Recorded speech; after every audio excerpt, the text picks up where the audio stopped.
Nah, kita akan lanjut. Terakhir itu kuliahnya yang bagian teori itu adalah masuk di fungsi dua peubah. Kita udah membahas gambar-gambarnya. Kemudian kita udah membahas pengertian daerah, definisi daerah nilai, kemudian menggambar grafiknya. Jadi grafik fungsi dua peubah itu melibatkan variabel bebas X dan Y, sedangkan nilai fungsinya disebut set gitu ya. Jadi gambarnya ada di ruang ya. Ada X-nya, ada Y-nya, ada setnya. Nah, dia gambarnya secara umum berupa permukaan. Ini contoh aja yang di kanan. Jadi, tuh. Nah, kemudian terakhir juga kita sudah membahas gambar dari fungsi ini. Nah, fungsi ini agak rumit, tapi setelah kita kuadratkan, ketemu persamaan ini tak lain kalau 36-nya dikedepankan, kemudian koefisien X kuadrat, Y kuadrat, Z kuadratnya dikebawahkan, jadilah persamaan elipsoida itu ya. Cuma elipsoidanya hanya separoh yang di atas bidang X, O, Y saja. Kenapa? Karena setnya nggak boleh negatif. Nah, secara umum menggambar fungsi dua peubah itu susah permukaannya. Bayangkan kalau saya punya set sama dengan sin X kali sin Y. Wah, gambarnya repot deh ya. Harus pakai software. Nah, mengawali kuliah hari ini, maka kita akan masuk ke cara menggambar fungsi dua peubah yang lebih gampang gitu ya. Gimana bisa lebih gampang? Nanti dilihat setelah dibahas. Yaitu menggunakan konsep kontur atau kurva ketinggian. Oke, ini bahan kita hari ini. Nah, untuk memahami kontur, coba kita lihat ini. Nah, saya punya fungsi dua peubah set fungsi XY itu sebuah permukaan, katakan gambarnya seperti ini. Gambarnya bisa macam-macam ya. Ini contoh aja, ilustrasi diambil yang gampang. Diberikan ini, grafiknya udah diberikan. Kemudian yang saya lakukan adalah mengiriskan, sebentar ya. Jadi permukaan yang biru ini saya iriskan dengan bidang set sama dengan K. Ingat bidang set sama dengan K itu tak lain adalah sama dengan bidang X, O, Y ya, yang di bawah ini dinaikkan setinggi K. Ya kalau K-nya negatif diturunkan sejauh K. Jadi bidang set sama dengan K itu sejajar dengan bidang X, O, Y. Kita lihat kalau K-nya positif aja, jadi naik setinggi K gitu ya. Nah, setelah itu kita lihat irisannya. Yang biru, permukaan biru diiris bidang yang abu, irisannya kan berupa ini. Kalau permukaannya ini kurang lebih elips ya, tapi secara umum ya kita nggak tahu. Ini aja permukaan ini seperti elips irisannya. Nah, kemudian irisan ini saya proyeksikan ke bidang X, O, Y. Nah, diturunkan. Ini yang merah di atas, diturunkan. Coba kita lihat sekarang. Katakanlah ambil K-nya pakai angka ya, 8 gitu ya. Saya ambil K-nya 8. Ini 8. Oke. Nah, berarti yang abu ini bidang set sama dengan 8. Sekarang saya mau nanya, kalau saya punya titik P di sini, di elips ini ya, maka nilai fungsinya di titik P berapa? P itu tentunya dua peubah A, B ya.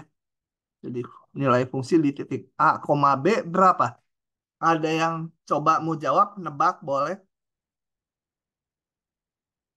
Ayo ditunggu. Itu siapa? Profesor, jawab. Siapa namanya si profesor? Udah lupa. Iya, Pak. Nah, ini berapa nilainya di titik A, koma B ini? Nilai setnya. Eh, Nilai Z-nya 8. 8. Iya. Ya dulu. Kalau di titik ini, di titik Q nilai setnya berapa?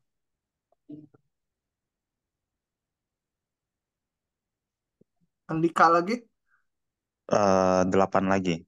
8 lagi. Di titik R, 8 lagi ya? Iya, 8. Nah, oke. Ini betul ya. Coba, Elizabeth paham nggak kenapa nilainya 8? Hmm, Hah? Paham nggak kenapa? Nggak. Ya nggak, bilang aja nggak itu. nggak, belum paham, Pak. Nah, gini, coba kita lihat. Kalau di titik P ya, ini di titik P, maka nilai fungsinya setnya adalah di sini, betul? Kalau saya hitung, kan ini yang merah ini tuh proyeksi dari ini. Itu, Mbak. Jadi kalau X, Y-nya A, B di sini, nilai setnya fxy-nya ya di sini. Tingginya berapa ini? 8. Karena ini yang abu-abu adalah grafik set sama dengan 8. Kalau di titik Q, mana nilai fungsinya tuh setnya?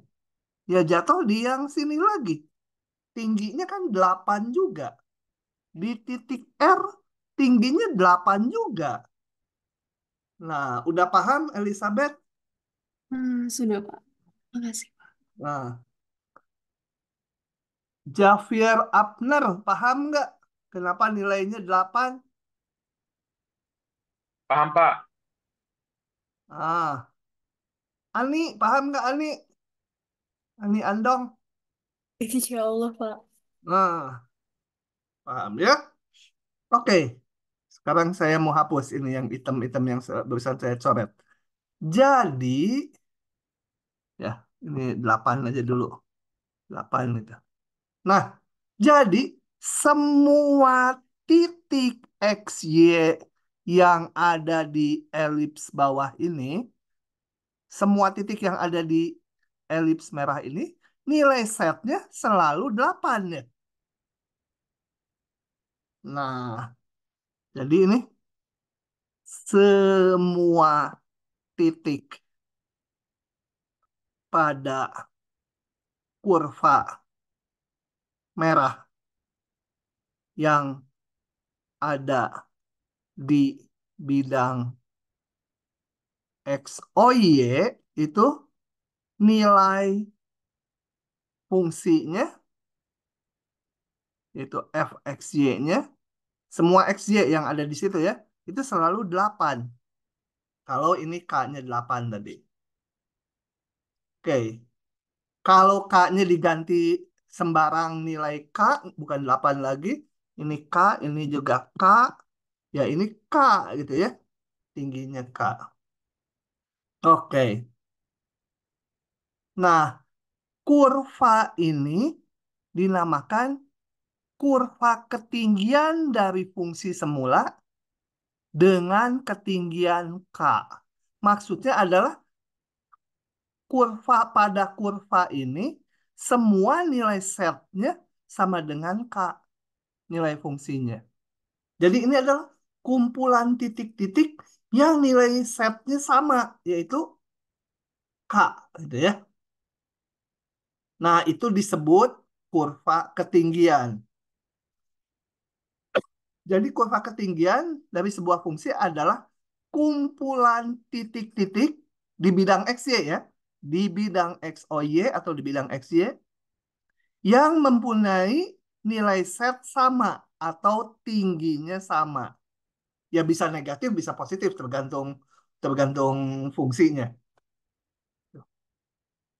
Nah, kalau kita gambar irisan tadi untuk berbagai nilai K, ya, K-nya diganti-ganti itu, kita kan dapat di bawahnya elips-elips, kumpulan elips. Nah, kumpulan itu disebut peta kontur. Ya, oke. Nah, kita lihat contohnya. Saya akan bahas contoh ini manual. Oke. Kalau nggak paham nanya ya, gambarkan kurva ketinggian dari ini. Oke. Jadi, langkahnya untuk menggambar kurva ketinggian itu kita iriskan ini dengan bidang set sama dengan K. Jadi, langkah pertama adalah ganti eh, variabel set dengan K. Ya, sebentar saya pause dulu. Ini ada. Jadi saya ganti ini. Sekarang punyanya ini dinamakan ini persamaan kurva ketinggian itu adalah K sama dengan sepertiga akar 36 min 9 X kuadrat min 4Y kuadrat. Nah, selanjutnya kita akan gambar ini gambarnya di bidangnya hanya memuat X dan Y. K-nya berapa? K-nya kita pilih beberapa nilai aja kalau nggak diminta di soal. Ya, K-nya semaunya kita mau ngegambar untuk K2 dan K setengah boleh. Mau gambar untuk K eh, dua apa 1,5 dan 1/4 boleh. Hanya dua. Atau saya mau menggambar untuk K-nya banyak. Untuk K-nya setengah, 3/4, satu, 1,5 boleh gitu ya. Kalau nggak ditentukan K-nya. Kalau di ujian biasanya K-nya ditentukan untuk K sekian, sekian, sekian. Nah, sebelum menggambar, saya ingin ngamati dulu. Kan ini ada akar, berapa nilai K paling kecil dan paling besar. Secara umum itu nggak usah dilakukan, tapi yang ini mau kita lihat. Ini jelas pertama, K-nya harus lebih besar dari nol ya, karena akar kan. Ingat, K itu setnya ya, nanti nilai setnya. Kemudian kita lihat, ini K paling besar berapa? K paling besar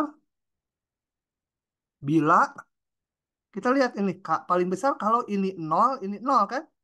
Karena ini dikurangi kuadrat itu positif, kuadrat positif. Jadi paling besar kalau X dan Y-nya nol. Bila X sama nol dan Y sama dengan nol. Saya hitung. Jadi K-nya sama dengan 1/3 akar 36 min nol sama dengan akar 36, 6/3, 2. Nah, jadi saya punya sekarang K-nya paling besar 2. Nggak boleh lebih dari 2. Ya. Itu paling besar K-nya. Kalau K-nya 3 gitu, ya nggak boleh. Ini nggak mungkin menghasilkan luas kanan jadi 3. Karena paling gede akar ini adalah akar 36. Dikeluarkan akar dibagi 3, ya hasilnya 2. Oke, jadi saya punya pemilihan K-nya harus gini. Nah, kita gambar aja beberapa nilai K. Saya ambil yang ekstrim dulu. Untuk K sama dengan 0, saya gambar. Maka persamaannya menjadi 0 sama dengan 1/3 akar 36 min 9 X kuadrat min 4Y kuadrat gitu ya. Jadi saya masukkan K-nya 0 di sini.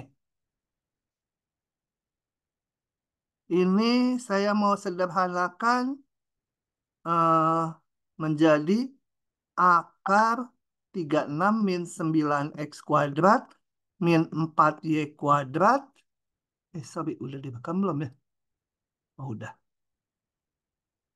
Gitu. Harus 0 ya. Kalau ini 0, berarti yang ini harus 0.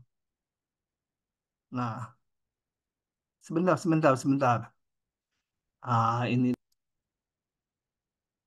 Nah, dari situ maka saya haruslah punya 36 min 9x kuadrat min 4y kuadrat sama dengan 0 atau 9x kuadrat ditambah 4y kuadrat sama dengan 36 ya.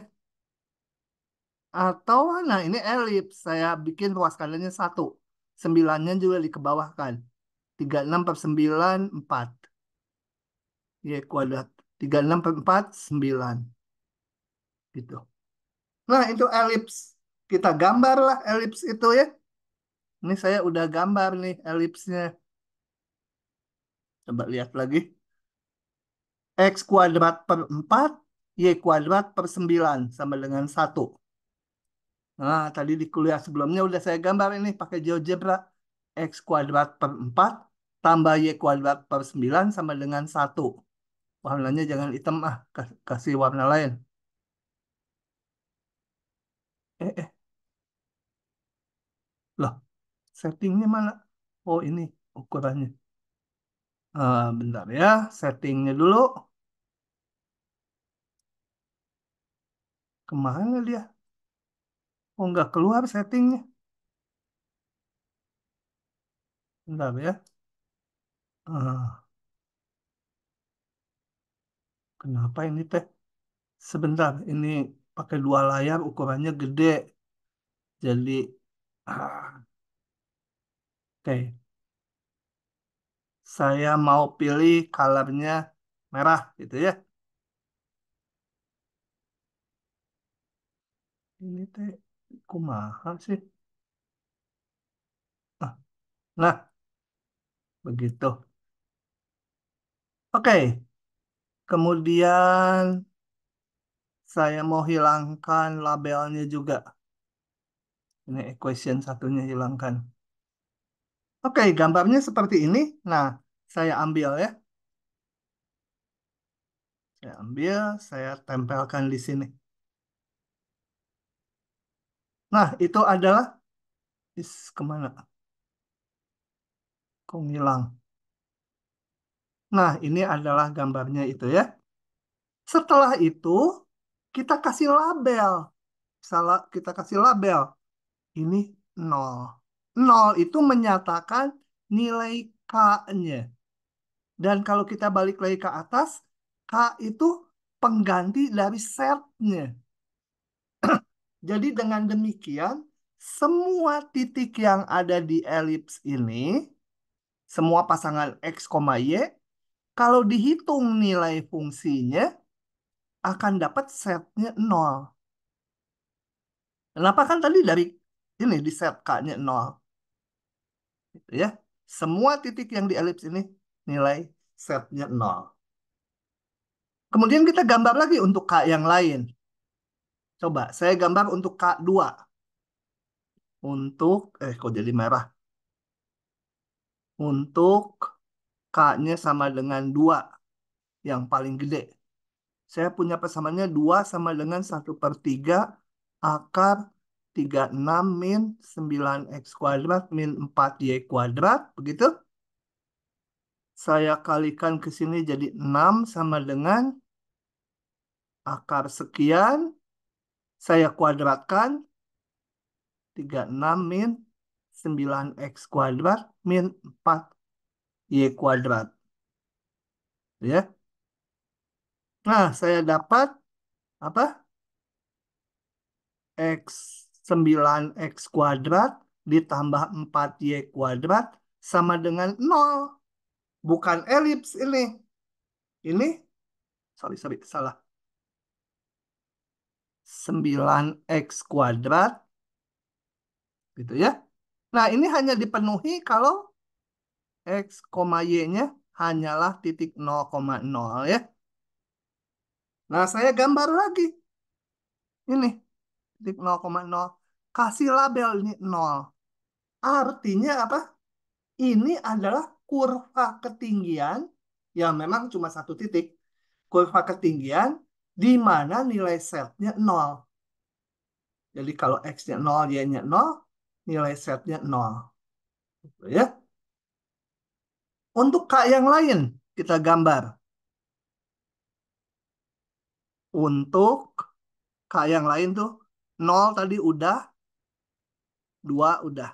Sekarang yang di antaranya. Saya punya persamaannya tadi K kuadrat, bukan K kuadrat, K 1/3 akar tadi 36 min apa? 9x kuadrat min 4y kuadrat gitu. Oke, saya kalikan ke kanan menjadi 3K, kemudian dikuadratkan, ini akan ketemu 9K kuadrat sama dengan 36 min 9x kuadrat min 4y kuadrat.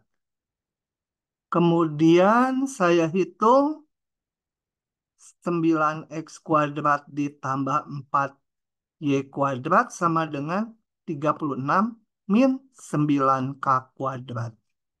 Nah, karena K-nya itu paling gede 2, ya, ini kecil dari 2 K-nya, maka ini positif. Kalau K-nya 2 dia 0, tapi K-nya kurang dari 2.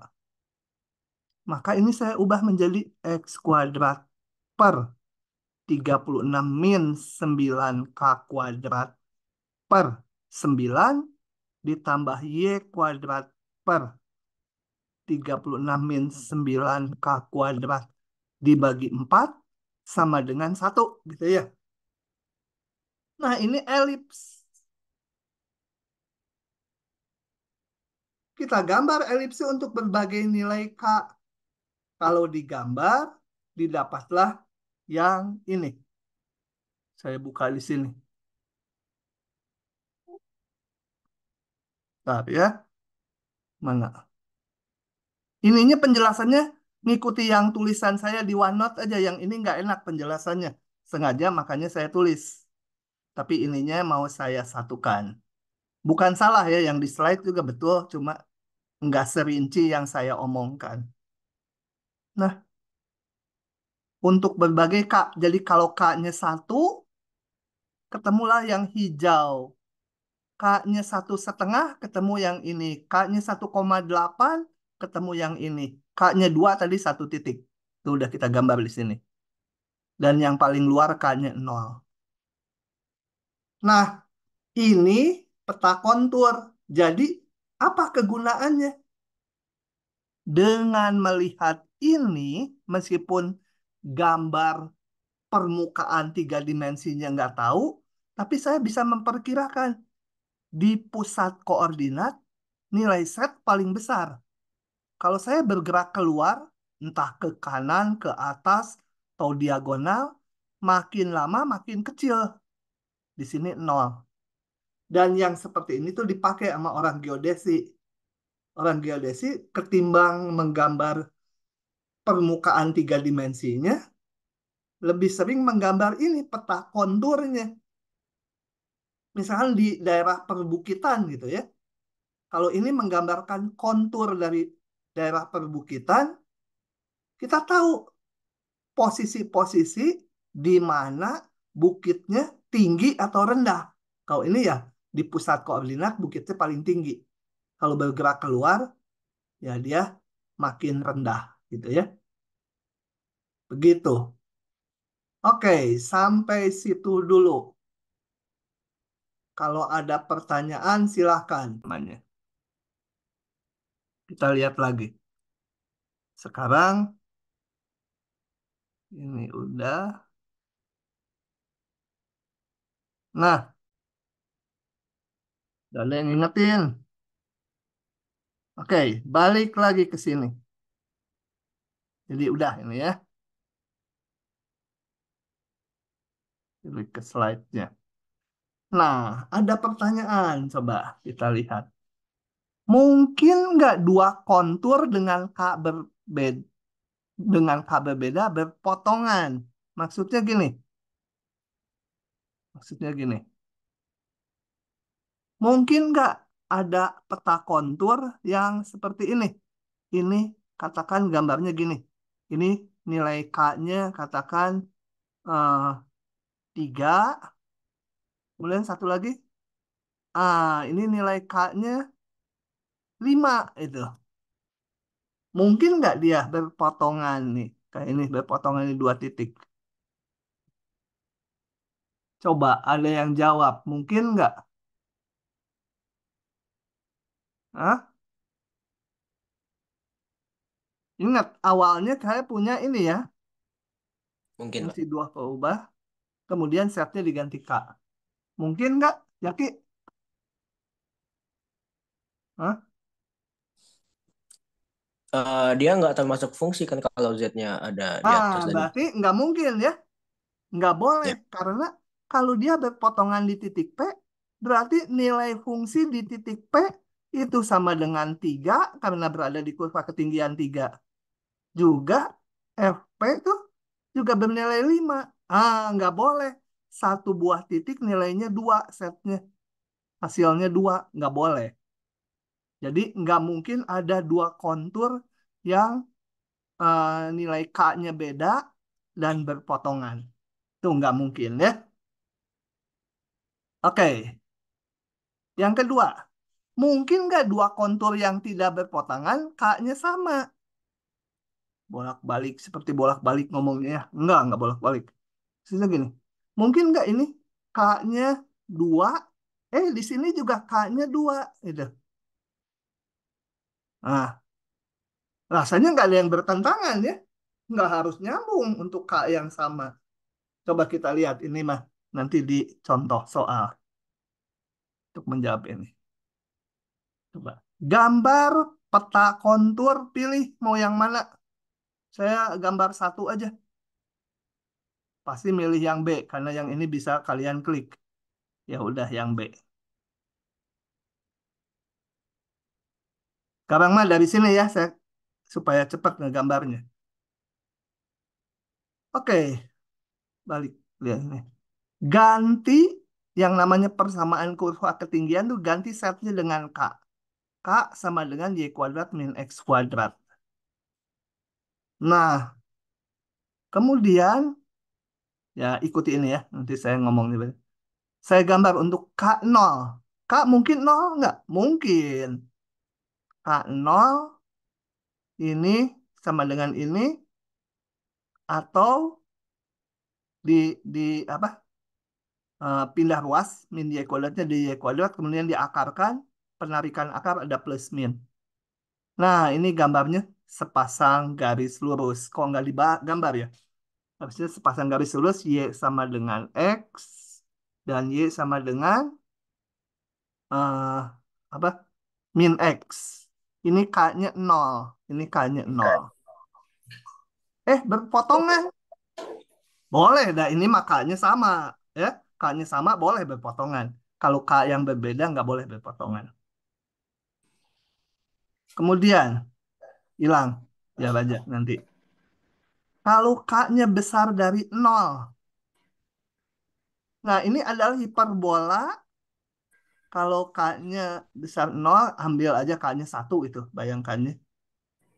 Hiperbola membuka ke yang nggak boleh 0 mana? Yang nggak boleh 0 adalah Y-nya. Kalau Y-nya 0 ini jadi negatif, nggak mungkin nih positif. K-nya positif. Jadi Y-nya nggak boleh 0, yang boleh 0 X-nya. Kalau X-nya 0, Y-nya adalah plus min K. Ya, itu siapa? Siam, Siam, Sobiha Siam. Nah, jadi ini hiperbola yang membuka ke sumbu Y gitu ya. Hiperbolanya mana? Tergantung K-nya. K-nya bisa banyak. Tergantung K-nya gitu, hiperbola. Ya, nanti kita gambar untuk beberapa nilai K. Kalau K-nya negatif boleh nggak? Boleh. Ya. Kalau K-nya negatif, ini menjadi saya kalikan minus kiri kanan menjadi ini. Ini ruas kanan udah positif sekarang. Nah, kalau dibagi ke depan supaya satu ruas kanannya, ini hiperbola lagi. Yang nggak boleh nol adalah X-nya. Jadi membuka ke sumbu X, hiperbola gitu. Tergantung nilai K-nya ya, hiperbola. Ada asimptotnya nggak saya gambar. Bola. Nih. Nah, jadi kalau digambar, ini tadi yang K-nya 0. Kemudian saya gambar K-nya berapa ya? K-nya 0,5. Tadi kalau positif membuka ke sumbu Y. Ini tuh nanti sepasang garis ini tuh jadi asimptotnya. Kemudian K-nya min 0,5 kalau negatif membukanya ke sumbu X. Kita labelin ini ya. Jangan lupa dilabelin ini nilai K-nya. Dan seterusnya saya gambar. Dapatlah kurva ketinggiannya seperti ini. Nah, ini kita lihat bahwa 2K yang sama, katakan min 3 aja, kurvanya bisa kepisah. Ya, nggak apa-apa, nggak ada masalah. Jadi yang penting 2K yang berbeda nggak mungkin berpotongan. Kalau 2K yang sama, boleh potongan, boleh terpisah. Ini K0 berpotongan. K-3 nggak berpotongan, terpisah nggak apa-apa. Oke. Nah, dengan gambar ini kalau kembalikan ke orang geodesi, dia tahu kalau bergerak ke ini tuh ke timur gitu ya. Oh, permukaan bukitnya negatif, ya jurang gitu ya. Kalau negatif. Tapi kalau bergerak ke utara, oh makin tinggi pegunungannya gitu ya. Jadi dengan adanya ini, dia tahu area di mana permukaan tinggi atau rendah. Meskipun gambar tiga dimensinya nggak diketahui. Ini udah merepresentasikan gambar fungsi dua peubah juga itu ya. Oke, begitu. Nah, lanjut. Kalau nggak ada pertanyaan, saya terus ya. Oke. Selesai dengan kurva ketinggian, populer keluar ya. Nah, ini selintas aja fungsi tiga peubah. Ikut bahan ya, tapi lebih banyak kedua peubah sih. Nah, fungsi tiga peubah adalah fungsi yang memadankan pasangan ini jadi variabel bebasnya sekarang X, Y, Z. Tiga-tiganya variabel bebas. Hasilnya dinamakan U. Ya. Jadi U fungsi dari X, Y, Z. Ini udah nggak bisa kita gambar fungsinya. Kenapa? Karena ini di dimensi 4. Ada X, Y, Z, variabel bebasnya, nilai fungsinya U. Gimana dimensi 4? Kecuali udah jadi hantu dulu mungkin bisa. Tapi ini muncul contohnya ini. Ini contoh-contohnya. Yang lebih nyata ini. Kalau kita berada di sebuah ruang di koordinat tertentu, X, Y, Z, nah temperatur di titik itu berapa? Nah, temperatur di sebuah ruangan bergantung kepada posisi titik di ruangan tersebut. Ya, tiga peubah. Grafiknya nggak bisa karena kita hanya bisa gambar 3 dimensi, 4 dimensi nggak bisa. Peta konturnya udah nggak usah lah, lewat aja ya. Kayak ini. Kalian nanti lewat aja peta konturnya lah. Udah nggak usah. Ya, ini nggak usah. Ah, Oke, saya lanjut saja. Itu tiga peubah disinggung sedikit aja. Sekarang kita akan masuk ke yang namanya turunan parsial. Nah, kita bahas yang namanya turunan parsial. Kalau di fungsi dua peubah, itu yang menyangkut konsep turunan tuh ada banyak. Ada turunan parsial, nanti ada yang namanya vektor gradien, jadi turunannya vektor. Terus ada yang namanya turunan berarah, gitu ya. Jadi kalau ditanya fungsi dua peubah, misalkan z sama dengan x kuadrat tambah y kuadrat, turunannya apa? Nggak bisa, nggak ada. Harus tanyanya spesifik. Turunan parsialnya, atau nanti ada hmm, turunan berarahnya, atau vektor gradiennya, gitu ya. Semua itu turunannya, gitu ya. Nggak kayak satu peubah, cuma semacam. Nah, turunan parsial dari fungsi dua peubah bertujuan untuk menghitung gradien, kemiringan, tanjakan gitu ya, atau laju perubahan ketinggian dari kurva yang merupakan perpotongan sebuah permukaan ini, sin dua peubah, dengan bidang yang sejajar dengan bidang x offset atau bidang y offset. Nanti kita lihat berikutnya aja ya, ini belum digambar, nggak, rada nggak kebayang. Nah, untuk itu dikenal dua macam turunan parsial, yaitu turunan parsial terhadap X dan Y. Kita lihat sebentar. Saya klik dulu. Gini, ceritanya apa itu ya? Coba perhatikan grafik ini. Kita balik ke permukaan lagi, gambarnya permukaan ya. Ya, tentunya hanya untuk fungsi-fungsi yang istimewa aja yang bisa digambar standar gini. Kalau dikasih set sama dengan sin X kali sin Y, ya kita nggak bisa gambar gitu ya. Harus pakai software. Oke, ini diberikan sebuah permukaan yang mirip dengan seperempat bola, tapi nanti permukaannya apa aja untuk memudahkan ilustrasi aja. Dan ini ada titik di permukaan tersebut. Titik di permukaan tersebut. Harusnya dikasih nama ya, titik P gitu, supaya gampang. Kemudian saya iriskan permukaan tersebut dengan bidang Y sama dengan Y0. Ya. Bidang Y sama dengan Y0 adalah bidang yang dari pusat koordinat ditarik sejauh Y0. Ini Y-nya Y0. Setnya bebas ke atas, ke bawah. X-nya bebas ke depan, ke belakang. Jadilah itu. Ya, ini potongan bidangnya. Nah, coba saya tanya lagi. Kalau ini titik di bidang ya, titik M itu ada di bidang, maka koordinat M itu nilai Y-nya berapa?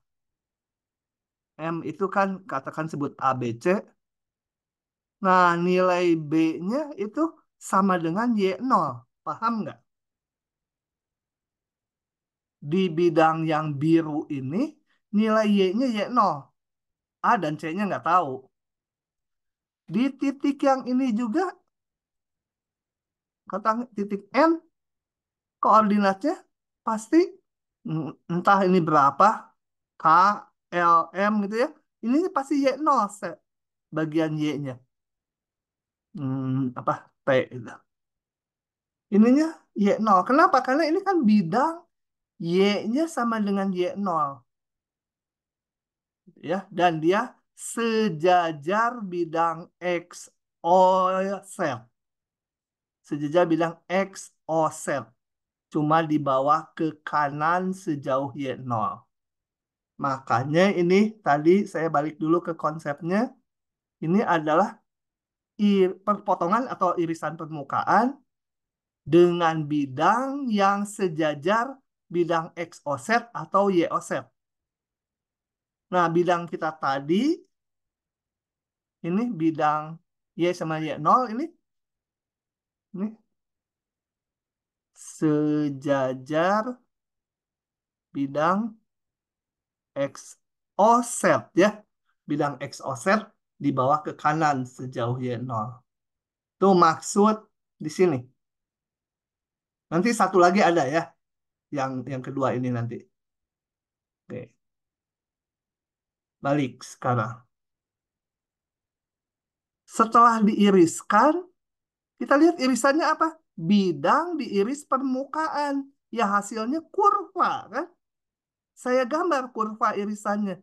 Nah, kurva irisannya yang ini. Yang bawah bukan ya. Ini bukan ya. Yang tegak sama ini.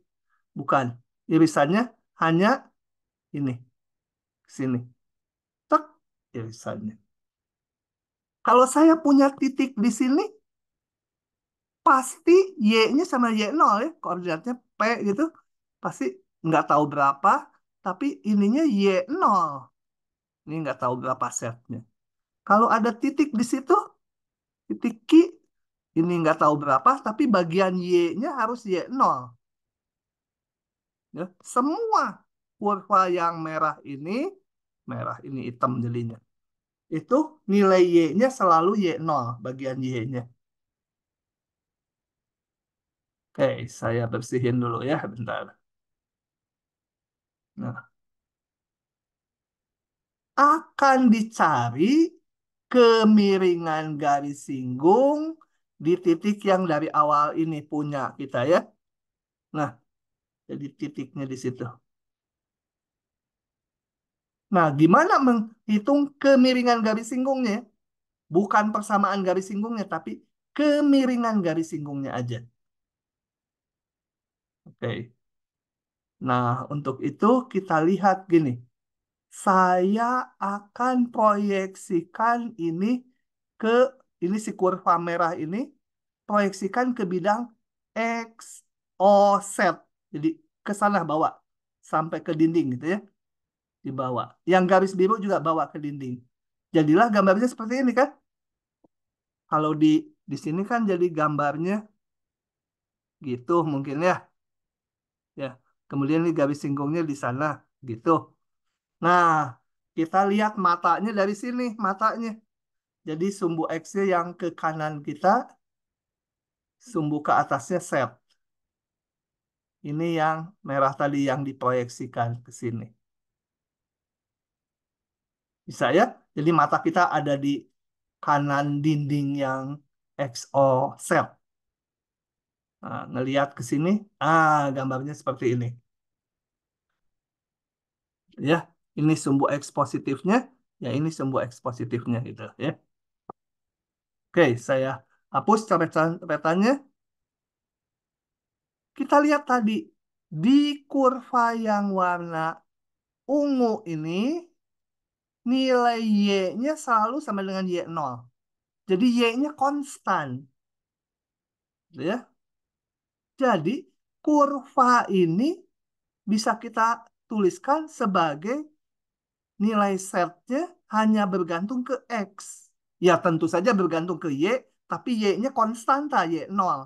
Jadi misalkan ini misalnya X kuadrat ditambah eh, 2X kali Y0. Konstanta Y0-nya. Tambah Y0 kuadrat. Boleh. Tapi Y0 ini konstanta. Yang X-nya yang variabel. X-nya berubah-ubah kurva ini. Ini X-nya berubah-ubah. Setnya ya berubah-ubah bergantung ini. Tapi Y-nya selalu Y0. Oke ya. Jadi ini bisa kita pandang sebagai seperti fungsi satu peubah. Seperti satu peubah. Kemiringannya berapa? Kemiringannya di titik ini nanti adalah dz dx. Karena Y0-nya konstanta. Seperti tadi misalkan ini. X kuadrat ditambah 2X. Y0-nya katakan ambillah 5 itu ya. Atau biarkan Y0. Ditambah Y0 kuadrat. Kalau kemiringannya karena hanya fungsi dari X. Ya turunkan terhadap X. Konstanta ikut aja kayak biasa. Nah, cuma kalau di fungsi dua peubah, untuk membedakan turunannya terhadap X atau Y, simbolnya nggak pakai D kayak gini. Pakai simbolnya adalah ini. Simbol seperti itu. Dibacanya bukan D set DX. Kalau yang ini dz dx, ini doset dox. Nah, yang pinter nyanyi, moga-moga jadi lebih paham ini. Do, re, mi itu ya. Ini do, set, do, x simbolnya. Tapi nuruninnya mah kayak biasa aja ini. Kalau diturunin ya 2x ditambah 2y0 ditambah 0. Ini konstanta y0-nya. Gitu ya. Saya hapus lagi. Kalian bisa lihat videonya kalau nanti terlupa. Udah direkam belum? Oh, udah. Ya, simbolnya ini di titik tentunya ini dihitungnya. Atau F indeks X. Nah, ini kayak turunan fungsi satu peubah. Cuma ada embel-embel Y0-nya aja. Tapi ini udah nggak perlu lah. Udah, ini aja ya. Kalau ini definisi turunan yang paling awal sebagai limit. Gitu. Jangan dipandang ini dua peubah. Ngitungnya nanti satu peubah karena Y0-nya konstanta. Oke. Begitu. Nah, dari situ kita definisikan turunan parsial terhadap X dari sebuah fungsi dua peubah adalah do F do X atau Fx atau ini sama aja dengan yang atas ya. Cara ngitungnya nanti tinggal nurunin aja yang X. Yang Y-nya dianggap konstanta. Gitu. Oke. Itu yang ke satu. Yang kedua. Ini. Turunan parsial. Kembali masalahnya sama. Ada permukaan set fungsi XY. Ada titik X0, Y0, Z0, titik P lah gitu ya. Boleh titik P itu. Saya harusnya kasih nama waktu bikin slide supaya gampang titik P gitu. Sekarang permukaannya kita iriskan, lihat teorinya. Tadi dengan ini. Dengan bidang yang sejajar bidang Y, O, Z. Kita iriskan bidang ini, bidang Y, O, Z, tapi bukan bidang Y, O, Z-nya. Dibawa ke depan sejauh X0. Gitu ya, bidang X sama dengan X0. Nah, iriskan hasilnya kurva di sini ya. Nah, hasilnya kurva. Sepanjang kurva tersebut atau sepanjang bidang ini, X-nya selalu sama dengan X0 ya. Jadi, di kurva ini juga X-nya selalu bernilai X0. Y sama Z-nya berubah-ubah tentunya ya. Jadi kalau kita ada di kurva ini, yang nilai Y dan Z-nya berubah-ubah, tapi X-nya selalu X0. Gitu ya.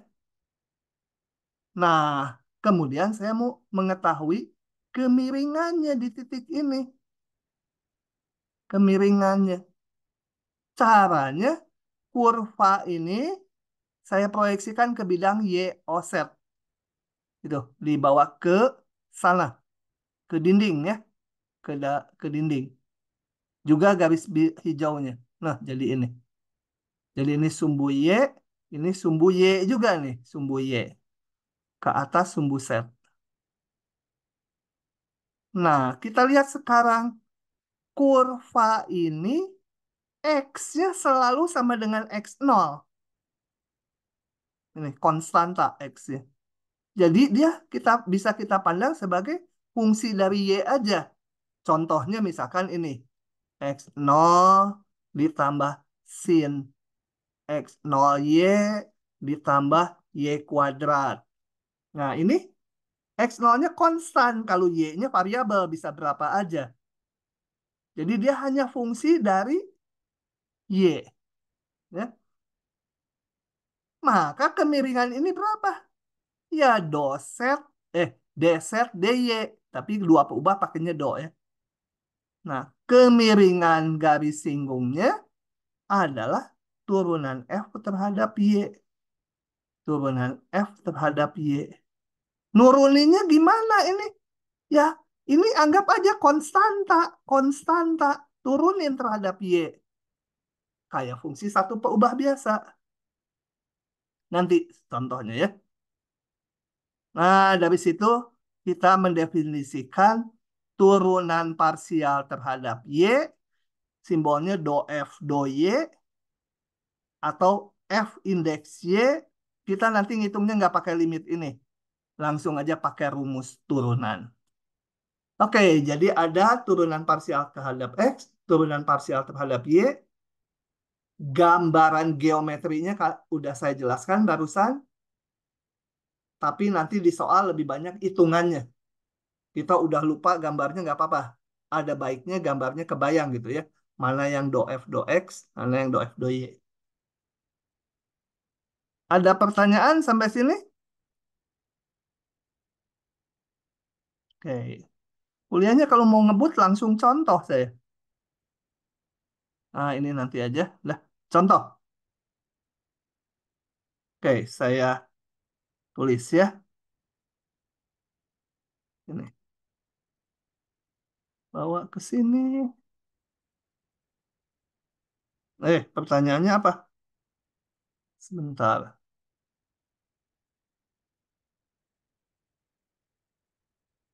Oke. Ini ngitungnya. Contoh. Tentukan semua turunan parsial pertama. Artinya do F do X dan do F do Y. Ya, ini. Tuh, ngitung do F do X dan satu lagi do F do Y. Bukan koordinat ya, ini masing-masing satu-satu. Nah, cara ngitungnya gini. Do F do X, ini seolah-olah yang Y itu konstanta gitu ya. Ini konstanta. Turunin aja ke X, jadi apa? X kuadrat jadi 2X. Konstantanya ikut aja, konstanta pangkat 3, tapi tulisnya ini. Jadi yang X aja yang diturunin. Ya, yang X aja yang diturunin. Ditambah ini, pangkat turunannya tetap. Kali turunan atasnya terhadap X. Terhadap X. Y-nya hanya ngintil aja. Ngikut. Gitu. Ya. Cuma gitu aja. Turunan F terhadap Y. Nah, kalau terhadap Y, Y-nya yang variabel, X-nya konstanta. X-nya konstanta ikut aja. Ikut aja ini Y pangkat 3, 3Y kuadrat. Pangkat turunannya tetap kali turunan atasnya terhadap Y. Turunin terhadap Y, 1. X kuadratnya ikut aja kali 1. Begitu. Apakah paham ini? Coba nanya dulu. Nah, saya kembali ke slide-nya mana ya?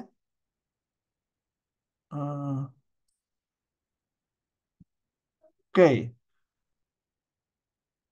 Nah, selain turunan parsial pertama, ada turunan parsial kedua ya. Saya akan bahas simbolnya aja, yang limitnya nggak usah lah. Turunan parsial kedua tuh ada 4. Karena apa? Tadi gini. Ini turunan parsial pertama ada 2. Ini masing-masing bisa diturunin lagi. Jadi, oh ya, ini simbolnya boleh pakai gini ya. Ini juga gini, turunan parsial. Nah, yang fx ini bisa saya turunin lagi ke x. Juga yang fx itu bisa saya turunin ke y. Kemudian yang fy, saya bisa turunin terhadap x dan turunin terhadap y. Nah, simbolnya gini. Saya tulis di sini aja. Simbolnya boleh ini yang udah ditulis atau D2F dx do x kuadrat. Ini simbolnya boleh do 2F hati-hati ini. Kalau pakai do, nulisnya ini. Do X, ini baru do Y. Jadi kalau pakai do, kita harus bacanya seperti huruf Arab. Turunan X dulu, baru turunan Y. Kalau yang ini, bacanya kiri kanan. Kalau yang ini, jadi ngitungnya, ini harus turunan X dulu, baru diturunin ke Y. Gitu ya. Ya, kenapa simbolnya dibolak-balik itu ya nggak tahu yang bikin. Yang ini DO2F, turunnya ke Y dulu ini. Jadi turun ke Y, baru turun ke X. Yang ini, kalau ini nggak masalah, do Y, jadi do Y kuadrat. Ini adalah turunan parsial kedua. Ya. Oh, ada simbol satu lagi. Coba saya tulis. Atau ini adalah isinya turunan parsial ke X diturunin lagi terhadap X. Kalau yang ini tadi turunan ke X, turunin ke Y. Turunan parsial terhadap X dulu, hasilnya diturunin lagi terhadap Y. Gitu ya. Oke, jadi simbolnya harus dipahami ini ya. Yang ini turun ke Y dulu, baru turun ke X. Nah, ini sengaja saya kasih merah karena perjanjian simbolnya ini terbalik ini nih urutannya. Kalau disuruh ngitung ini, berarti harus turunin dulu ke X, baru turun ke Y. Tuh ya. Oke. Apakah nilai ini dan ini sama, turun ke X, kemudian turun ke Y? Kalau yang ini, turun ke Y dulu, baru turun ke X. Nah, pada kebanyakan fungsi yang bagus, ini sebenarnya sama aja. Tapi kalau fungsinya yang spesial, bisa beda. Kita lihat contohnya aja. Contohnya. Masuk lagi ke sini. Mana sih? Udah direkam belum ya? Udah.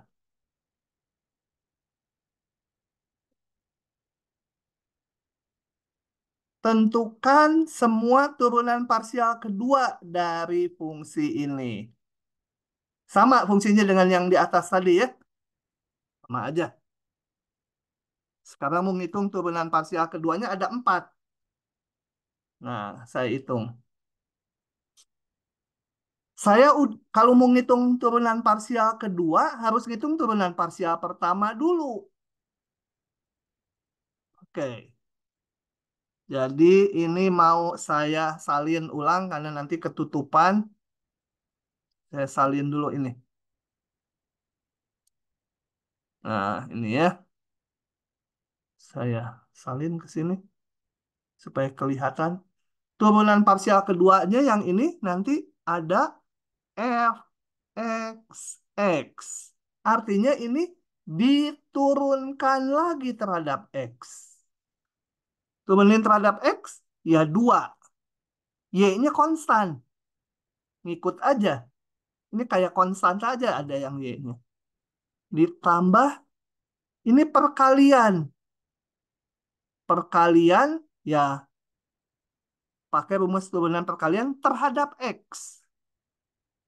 Pangkat adalah tetap kali ininya terhadap X itu 2X. Y dikalikan yang ini. Ini hasil turunan yang ini ya, yang pertama. Ditambah ini tetap dikali turunan yang sebelahnya ini terhadap X ya. 2Y. Ya, silahkan disederhanakan. Oke. Simbolnya yang lain ini adalah do 2F, do X kuadrat. Gitu ya. Kemudian ada F, Fx tadi. Saya turunin ke Y. Simbolnya kalau pakai D 2F ini hati-hati. Do X, do Y. Kebalik ya. Ini prinsipnya adalah si Fx Sekarang turunin ke Y. Saya hapus dulu bulat-bulatnya. Turunin ke Y. Jadi ini 3Y kuadrat. 2X kali 3Y kuadrat. Yang ada X-nya ngikut aja. Konstanta dia. Ini perkalian lagi. E pangkat turunannya tetap kali atasnya terhadap Y turunin. 1. Ya, X kuadratnya ikut aja kali 1. Ya, 1 nggak saya tulis. Dikali 2XY. Jadi ini 2 ini. 2 suku ini berasal dari yang ini ya. Turunan yang ini. Turunan yang ini. Tuh ini. Terhadap Y. Yang ini tetap ditambah. Sekarang yang ini tetap. Kali turunannya sebelahnya terhadap Y. Nah, tinggal sederhanakan. Baru 2. Sekarang kita lihat yang FY-nya. Tadi udah dihitung. Saya crop dulu. Salah. Oke. Ini tadi sudah dihitung. Sekarang saya hitung FYX. Atau kalau pakai simbol do 2F. Hati-hati ini. Do Y dulu baru do X. Yaitu tak lain yang atas ini diturunkan terhadap X. Ini turunkan terhadap X, 2X. Yang ada Y-nya konstanta aja. Yang ini kali ini. Yang itu kali itu. E pangkat turunannya terhadap Y ya. Tetap kali ini turunannya terhadap, sorry, terhadap X. Ya, terhadap X ini. Si FY mau diturunin terhadap X. Turunan terhadap X ini atasnya 2X. Y kali X kuadrat. Ini ya. Ini saya garisin. Jadi yang ini diturunkan terhadap X, hasilnya ini. Tetap pangkat kali ini turunan terhadap X, 2X. Y-nya ngintil aja, konstanta. Ditambah, sekarang yang ininya tetap, kali turunan yang ini. Kali 2X. Satu lagi, FYY. FYY adalah ini diturunin terhadap Y. Saya hapus dulu ininya. Turunin terhadap Y menjadi X kuadrat kali ini. Yang perlu diturunkan 6Y. Ditambah ini perkalian lagi sebelahnya. Turun terhadap Y. Pangkat itu tetap. Kali atasnya turun terhadap Y. 1. X kuadrat ya. Ini Y diturunin 1. X kuadratnya ngintil aja. Kali X kuadrat. Ini tuh hasil dari yang ini. Ditambah pangkatnya tetap nggak diturunkan. Ini turunannya terhadap Y apa? Nah, X diturunin terhadap Y 0. Karena X dan Y saling bebas. Ya. Nah, tinggal disederhanakan. Begitulah menghitung turunan parsial pertama dan kedua. Oke, saya. Oke, berikutnya adalah membahas limit fungsi dua peubah.